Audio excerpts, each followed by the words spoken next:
बापाची एसटी असल्यावानी करायला लागला. कामाला येतं काम करा. शिंदे साहेबांना सांगितलं आणि 75 फोन म्हणली नाही तर लय मजा येते ती ऐकाय. बरोबर आहे का नाही? मग त्याला वाटतं बाबा जाऊ द्या 75 लिहिले ना, आपल्याला काय घेणं देणं तिकडे मुरू द्या तिकडे. आणि एसटीचा फुकटचा प्रवास सुरू झाला याचा त्या लालपरीचा.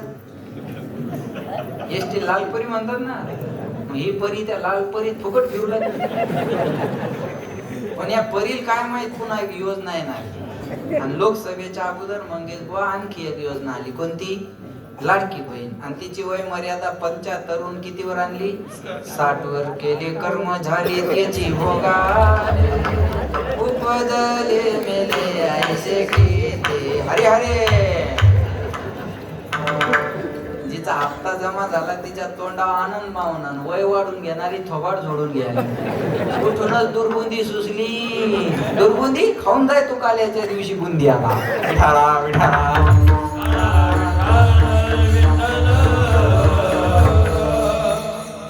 प्राधान्य महिलेला दिलेलं आहे. बोलू तुम्हाला. काल दिल्लीला खूप मोठा कार्यक्रम झाला. मातृशक्तीचं पूजन मोदी साहेबांच्या आईच्या पुण्यतिथी निमित्तानं झालं. याच्यात जे 3 महाराज आहे, महाराष्ट्रातून आमच्या तिघांच्या आयांची निवड झाली. उद्या येणारे पुरुषोत्तम महाराज, परवा येणारे खोले महाराज आणि माझ्या आईची. ऐका, मला एकच सांगायचंय तुम्हाला, ही गोष्ट सामान्य नाहीये. ज्ञानोबारायांची खूप कृपा आहे म्हणून हे सगळं घडतंय. मला एकच बोलायचंय, मातृशक्तीचं पूजन झालं का? भारताला सुद्धा माता म्हणून संबोधले. भारत बाप म्हणले का?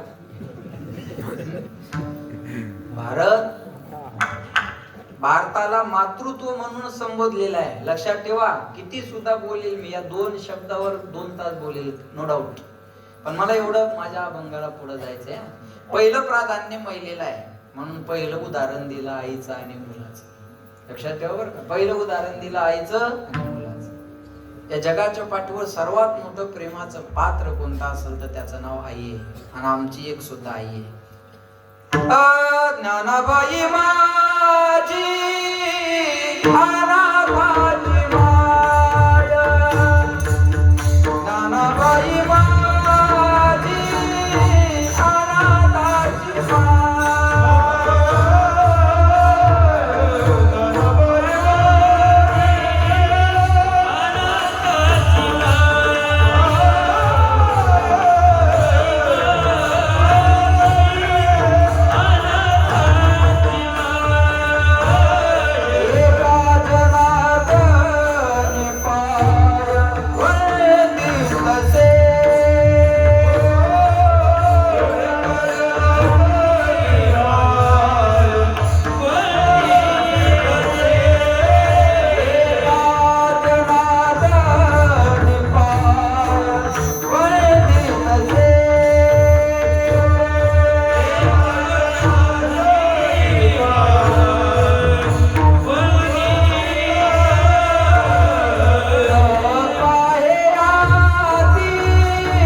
अनाथाची माय.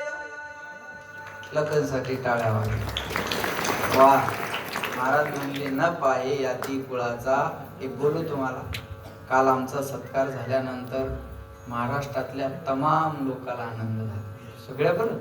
मनोहर बुवा जेवता जेवता त्या अग्रवालच का परिवार तोषणीवार त्या परिवारातल्या महिलांना सांगत होते की महाराजांच्या आईचा काल दिल्लीला सन्मान होता. एक बोलू तुम्हाला. तमाम महाराष्ट्रातल्या जनतेला तर आनंदच आहे, पण आमच्या आईचा सन्मान झाला याचा सगळ्यात जास्त आनंद माऊली आणि तुकोबा राहिला. माझे लेकरं माझ्या नावाचा प्रचार प्रसार करतात. आमच्या 2 आया आहे महाराज. एक आमची आई आळंदीची आणि दुसरी आमची आई घरची. जर आळंदीच्या आईनं आम्हाला जर झोळीत घेतलं नसतं ना, आज एवढे लोक आमच्या पुढे बसलेले दिसले नसते. काय दिलंय ना अनुभवाला. अरे लोकांनी विदेशापर्यंत कीर्तनाला न्यावं, अजून काय द्यावं ना, काय द्यावं. चला बोला, दुबईला कीर्तन केलं, येणाऱ्या काळात लंडनलाही जायचंय.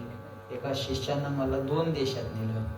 मागच्या 4-5 महिन्यापूर्वी, यांना माहिती आहे, हैदराबादचा आहे तो. 11 लाख रुपये खर्च केला मनोहर त्याने. तो म्हणे मी म्हणलं तू माळ घाल. म्हणे माळ घालतो पण एका आठवड्यात तुम्हाला माझ्यासोबत विदेशात यावं लागेल. आणि स्पेन आणि इटली 2 युरोपच्या देशात सगळ्यात महागडे देश तिथं घेऊन काय द्यावं अजून माऊलीने आपल्याला. खूप महाराज एवढा जे हार लोक घालतात, ही काही सोपी गोष्ट आहे. जाईल तिकडं लोक आज फुलासारखं जपतात. ही एक कृपा जर कोणाची असेल तर. ऐसी कळवळाची जाती, ऐसी कळवळाची जाती,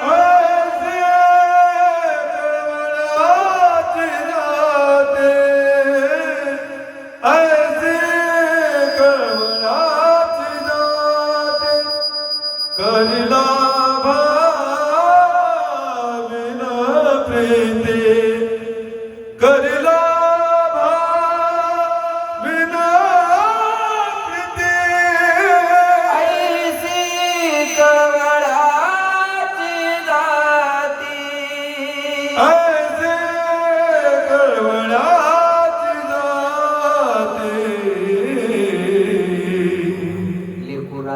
हित वाहे माऊलीचे चेत.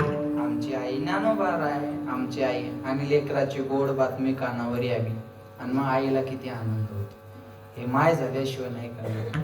एक बोलू तुम्हाला, या जगाच्या पाठीवर सर्वात मोठं प्रेमाचं पात्र कोणतं असेल तर त्याचं नाव आई आहे.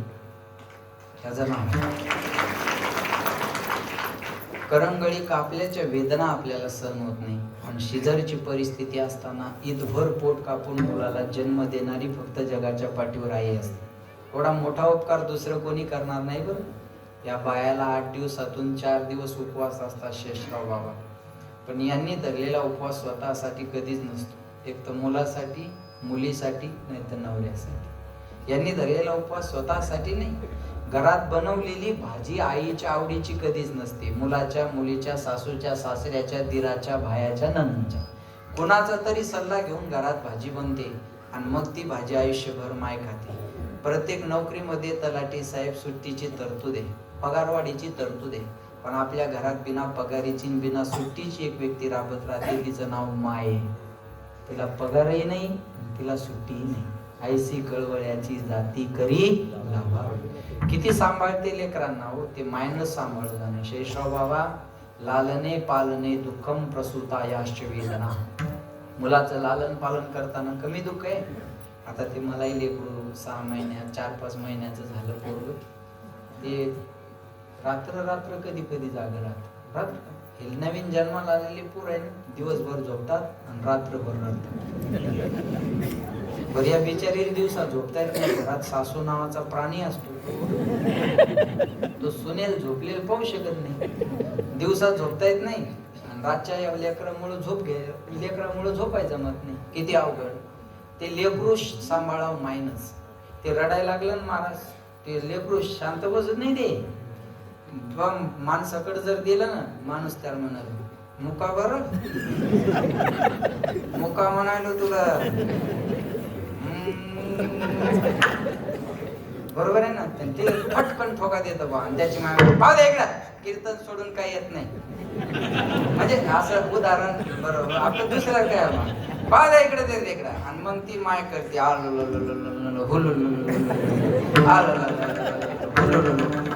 हे शब्द कोण्या डिक्शनरीत सापडणार नाही, पण या शब्दानं पोरगा हसल्याशिवाय राहत नाही. काय ताकद असेल त्याच्यात काय माहिती. हो मा, हो वाढून पाहिजे, हो मा, बर बरोबर आहे काय. ते लेकरू शांत करा मायनस. लेकराला सांभाळणं कमी आहे का ते? मान बरोबर, ती सहन किती करते बाबा. ते दिवसभराचं काम करतील, नेमकं दुपारा जेवाय बसतील, सगळं काम उरकून जेवाय बसतील आणि ते पोरग रांगत रांगत येतं आणि ताटात जोशी करत. 2च घास खाती परती ते बघ, 2 घास खातील ते रडत ते तिथं शिकरत. तिला राग नाही येता, ती पहिल्यांदा ताट बाजूला करती, पोराला उचलती, स्वच्छ करती, पुसून झोक्यात टाकती, नाहीतर बाजूला टाकती, ती शी काढून टाकती आणि मग जेवण करते. किती सहनशीलता आहे तिचं. आणि माणूस जेवाय बसवून पोरगान शिकार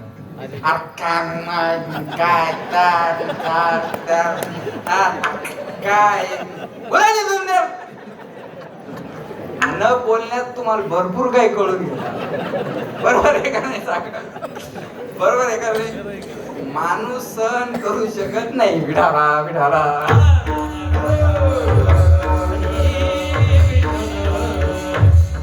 सांभाळू जाणं मायनस. मी सांगन तुम्हाला, पूर्वीचा काळ आठवा तुम्ही, पूर्वीच्या काळात मिक्सर नव्हते खेळशाव, तेव्हा बाया पाट्यावर चटणी वाटायची. माझी आई बी वाटायची. मी काय लय महात्मा गांधीच्या काळातला नाही. आपल्या सगळ्या पाटे पाहिजे ना, ते पाट्यावर चटणी वाटायच्या बा. ते तांब्यान पाणी टाकायचं, चटणी पुढं घालायची, मिरच्या माग, बरोबर आहे ना. आणि तिची चटणी वाटून अर्धी झाली, मावल्यावर तुम्हाला कळलं. तिची चटणी वाटून अशी अर्धी झाली की बाहेरून आवाज येतो, मम्मी झाली.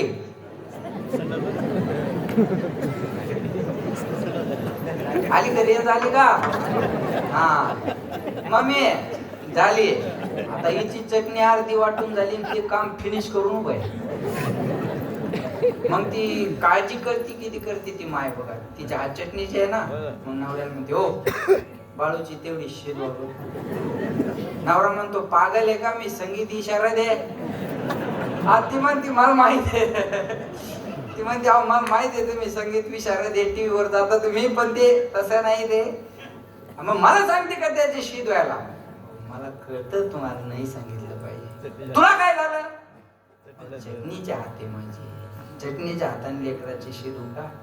हात चटणीचे म्हणून म्हटलं तुम्ही त्याची शीद बघा. चटणीचे हात आहे म्हणून त्या मायन त्याची शीद उठली नाही. किती काळजी. तरी पोरग म्हणतं आई तुला काही कळत नाही. मला वाटतं त्या हातानं धुयायला पाहिजे. आग झाली असती मग आई दारात राहिली असते, बरोबर आहे का नाही? किती काळजी करते लेकराची, ते मायनस होत, बरोबर आहे.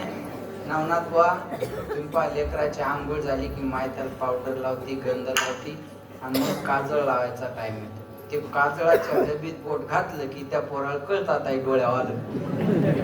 मग ती हाणत पाय तरी मारत, नाही तर मान तरी फिरवत, तरी आई काय करते बघा, त्याचं तोंड धरते आणि पटकन डोळ्यात घालते. जसं राजकारणी आपल्या घालतात. वर युतीत नगरपालिका नगरपंचायतला एकमेकाच्या विरोधात, आणि आता परवडत तिथं सोबत, नाही परवडत तिथं विरोध. उठा जागे वारे आता. हे गावातलं सोडा जरा, वर पहा. मला कळत नाही, रोज टीव्हीला ह्या घटना पाहता तरी आकडून काय बसता हो. या पार्टीचा आणतो त्या पार्टीचा, या पक्षाचा आणतो त्या पक्षाचा. कुठं राहिले तुम्ही? झेंडा आणस तो साहेब बदललेले असतात, ते तिथंच फेकणार असतो. दुसरा साहेब दुसरीकडे गेले, दुसरा, बरोबर आहे ना. विकासाच्या मुद्द्यावर, बाकी काय नाही. विठाला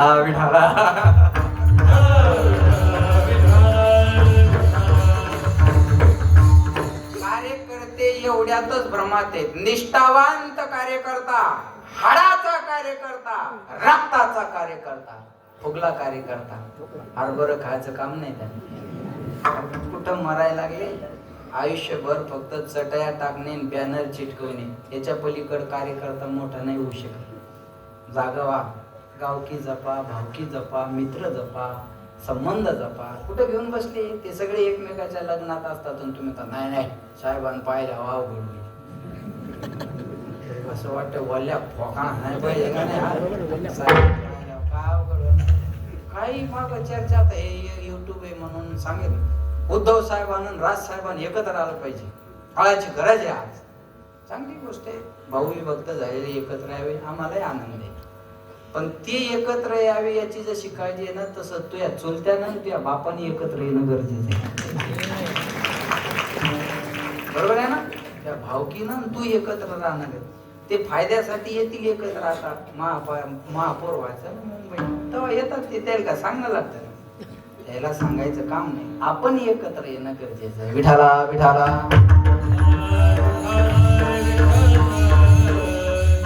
जाऊ द्या, मला तिकडे जायचं नाही. सांभाळू जाणं मायनं, ते दुसरं कोणी सांभाळू शकत नाही. म्हणून म्हणतात सबसे बडी है माँ, सबसे बड़ी है माँ, माँ से बढ़कर कोई नहीं है, माँ देती है दुआ, सबसे बड़ी है माँ, सबसे बड़ी है माँ, कौन भला दुनिया में माँ की जगह ले सका, कोई कह दे क्या होती है माँ, आखिर माँ होती है माँ, सबसे बड़ी है माँ, सबसे बड़ी है माँ. जगाच्या पाठीवर सर्वात मोठं प्रेमाचं पात्र कोणतं असेल तर आई. वेळ संपत आलेला आहे. पोराची गोड बातमी शेषराव बाबा आईच्या कानावर यावी. आणि आई मग 10 घरी झाली. तुम्हाला माहितीये का, माझं पोरग पहिलं आलं, माझं पोरग मेरिट आलं, माझं पोरग पहिलं आलं. बाया म्हणतात अगं हो हो हो, आम्हाला फोनवर कळलं, पत्र तुझ्या पोराचं पहिला नंबर आला, पेपरवर आलं, तू जेवण तर कर ना. ती म्हणते पोट भरलं आज माझं. काय म्हणते, आज पोट भरलं, आज मला जेवायची गरज नाही. पोराची गोड बातमी कानावर पडली की आईला जेवायची गरज नाही.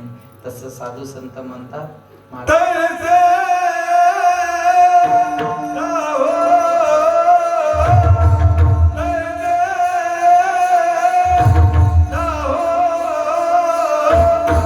तैसे राहो,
तैसे राहो, माझे मन हे मस्त झटका आणतात. हा गाताय कथा हरी गोल.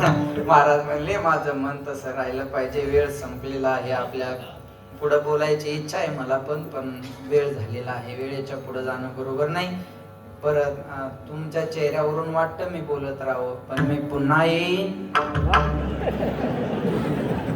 बरोबर आहे ना. वेळेच्या पुढे जाणं नकोय. वेळ बरोबर मंगेश पण 8ला सुरू केलं. आता वातावरणाच एवढं गोड आहे, ते वेळ कधी गेला काही कळच ना. मग मी काय करू त्याला.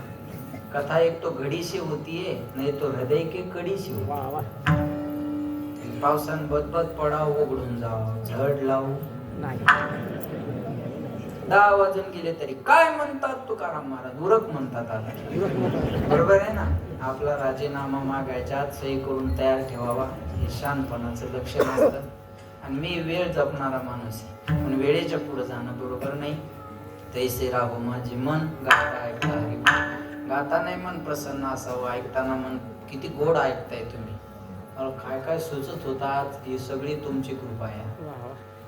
कारण इथली पावरच अशी आहे, इथं प्रत्यक्ष कीर्तनात हरिबापू बसलेले असतात, त्याच्यामुळे काही चिंता करायचं कामच नाही मला. काय किती गोड वातावरण, अतिशय सुंदर. बरं, आज मला आनंद वाटला कीर्तन करताना. सुचत होतं काय काय सुचत होतं माझं मला माहिती आहे का नाही, लक्षात ठेवा. पण आज मी पुन्हा एकदा तुम्हा सगळ्या गावकऱ्यांना धन्यवाद देतो. विशेष एवढ्या वर्षी झाली सप्ताह आहे, पण मनोहर बुवांच्या मार्गदर्शनानं सुरू आहे. जोरदार टाळ्या त्यांच्यासाठी सप्ताह करून घेणं, घडून आणणं आणि एवढ्या वर्ष याच रेंज मध्ये टिकवणं, नॉट अ जोक.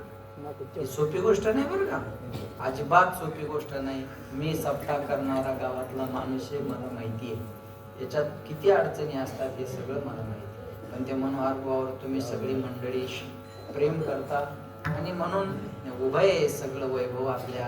आणि मला आनंद वाटला. दुसरे आपले मधुकर महाराज आमचे जिवलग मित्र तेही आहे, म्हणून खूप वैभव या गावाला मिळालेला आहे. आज तिकडं बाबांचा जन्मदिवस असल्यामुळं तिकडे गेले ते येवत्याला, आहे का नाही. म्हणून रामेश्वर भाऊ आपल्या गावचे पायी दिंडी, पायात चप्पल नाही. मला आठवते ना आपल्या घरी वेलतुऱ्याला मुक्कामी दुपारचं जेवण करून पुढं रामेश्वर भाऊ ही हरिबापूची दिंडी, पण आता चालू आहे ती दिंडी. वा, जोरदार टाळ्या वाजवायला. हे सोपी गोष्ट नसते महाराज, याच्यासाठी त्याग करावा लागत असतो. म्हणून मी पुन्हा एकदा धन्यवाद देईल गावकऱ्यांना. तुमचं गाव खूप सुंदर आहे. आणि आज नारायणनाथा, इडोळी तलाठी, डोरखेडा, माधव मधुकर आवचार तलाठी, बापूनगर कोठा, विठ्ठल पंढरी आवचार आणि ज्ञानेश्वर गजानन आवचार, या चौघांसाठी एकदा जोरदार टाळ्या वाजवा. 4 माणसं लागतच असतात. आपलं सौजन्य आला तुम्ही अगोदरच दुसरा विचार करून बसता आता काय, बरोबर आहे का नाही, लक्षात ठेवा. म्हणून या चौघांना मी धन्यवाद देतो. आता मी 2-3 वेळ त्याचं नाव घेतल्यावर एखाद्याच्या पोटात गोळा उठू द्या. तुम्हाला मळमळ होऊ द्या, उलट्या होऊ द्या, चक्कर येऊ द्या, मला काही घेण देण नाही. तुम्ही द्या, तुमचं घेतो. मला का वावडं थोडंच आहे बा, देणारच नाही घ्यायचं शस्त्र कोणाचं घेऊ. बरं, एवढं देऊन ते चौघ मला भेटले बी नाही आणि मला नाव बी घ्या म्हणले नाही आणि मनोहर बुवा म्हणले नाही. पण मग आता त्याचं नाव घेणं माझं कर्तव्य आहे ना. त्यांनी दिलं म्हणलं त्याचं नाव नाही घेऊ तर कोणाचं घेऊ, पंगत हाणणाराच घेऊ का. एवढं देऊन नावाची अपेक्षा नाही. जे 11 देतं ते लय बेजार करत. 11 रुपये वर्गणी देणार, पाहुण्या रावळ्या सगळं पंक्तीला जेवाय येणार, तांब्यात बुंदी घालून कुत्र्याला वाढत नेणार आणि पुन्हा हिशोब बिचारा तारणार. किती उरल्या त्याला म्हणायचं तू 11 घेऊन जा, आम्ही उरलेल्यात पाहून निघ. बरोबर. जे जास्त देतं ते बेजार करत नाही, कमी देणार लय बेजार. महाराज घेऊन होता पाहिजे, पखवाजा ठेवून होता पाहिजे, गायक घेऊन होता पाहिजे, माईक ठेवून होता पाहिजे, साऊंड इकडे पाहिजे होता, भोंग्यात तिकडं पाहिजे. भोंग्यात घेऊन जाय, भोंग्यात आणि येऊ नको पुन्हा इकडे. काय चौकाशा करता तू माणसं. एक बोलू तुम्हाला, प्रतिक्रिया देण्यापेक्षा प्रतिसाद द्या. माझं वाक्य कळत नाही. प्रतिक्रिया देण्यापेक्षा प्रतिसाद द्या. चांगल्या कामाला मदत केली पाहिजे, चांगल्या कामाला आडकाठी घालू नये. मला लक्षात येते तुम्हाला, चांगल्या कामाला मदत करा. एक वाक्य बोलतो, जो मेहनत करता है उसे गलती होती है, निकम्मों की जिंदगी दूसरों की गलती खोजने में बीत जाती है. त्याला मेहनत करायची नाही, त्याचं आयुष्य चुका काढण्यात जातं. चुका काढणारी कशात काढत नाही. त्या शिंदे साहेबांनी एसट्या फुकट केल्यावर एक मीडियावाले एका बाईल म्हणे, कसा वाटला तुम्हाला शिंदे साहेबाचा निर्णय. आता कधी माहेराला जा, कधी तुम्हाला पैसे लागणार नाही, कसा वाटला तुम्हाला निर्णय. ती बाई म्हणे काय धाडाचा निर्णय नाही हा, काय फायदा एसट्या फुकट करून मग माहेर गावात रिक्षा फुकट पाहिजे. सांगू ना, असं असतं का. चुकच काढायची म्हणल्यावर कशात निघत नाही. त्या महाराजाचं कीर्तन घेऊ नका, काऊन त्याची मावशी तंबाखू खाती. अरे मग आता तिचा का गळा दाबू मी. काय लोक नेमकं कुठला संदर्भ कुठं जोडतील का हे कळत नाही मला. लक्षात आलं का? चांगलं काम करा. एखाद्या मोठ्या माणसाबद्दल बोलताना 100 वेळ विचार करा. 100 वेळ. तेवढ्या उंचीचा व्हावा लागेल. लक्षात. एखादा सामान्य माणूस बोलला ना तर ते मीडियावाले विचारतात, अहो ते साहेब तुम्हाला तेच तसं म्हणलं. कोण आहे तो? ओळखत नाही. मी त्याच्याबद्दल बोलावं अजून तो एवढा मोठा लेवलचा असावा लागतो बरं का. 10वी नापास झालेल्या पोरानं पंतप्रधानाला कमेंट करू नये. त्यानं राहिलेले विषय काढून घ्यावे. 11वीच्या ऍडमिशनची व्यवस्था पाहावी. अरे तू 140 करोड जनतेचा मालक येतोयस, लगातार 4 विषय गेलेले बावळ्या. बरोबर आहे. तेवढं उंचीचं व्हावं लागेल ना. तू बजेट काय, तू बोलतोय काय असं होतं म्हणते. बरोबर आहे का? लक्षात ठेवा. त्याच्यामुळं उंचीचं व्हा, मोठं व्हा, पॉझिटिव्ह थिंकिंग ठेवा, सकारात्मक विचारांनी भरून राहा. निगेटिव्ह विचार विनाकारण दुःख देत असतात मला. म्हणून मोठं व्हा, आपल्यापेक्षा उंचीच्या माणसाकडे बघा आणि जीवनाची वाटचाल करत चला. पुन्हा एकदा तुम्हा सगळ्यांना धन्यवाद देतो आणि माझ्या वाणीला विराम देतो. 5-10 मिनिटं जास्त झाले त्याबद्दल कुणाचीच माफी मागणार नाही. आता माफी मागाय का तुमचा धुरा कोरला. चांगलं सांगितलं. काही माणसं काही मिनिट भर पुढे जात नाही. मला आनंद वाटला. पुन्हा एकदा तुम्हा सगळ्यांना धन्यवाद आणि या चौघा सौजन्य दात्यांनाही धन्यवाद आणि माझ्या वाणीला विराम. उद्या माझेच मित्र महाराष्ट्रातील नामवंत कीर्तनकार, आवाजाचे जादूगार पुरुषोत्तम महाराज पाटील, उद्या महाराजांचं गोड कीर्तन आहे. बहुसंख्येने आपण उपस्थित राहा अशी माझ्याकडूनही तुम्हाला विनंती आहे. विठोबा नाही झालंय? नाही झालं. जय विठोबा.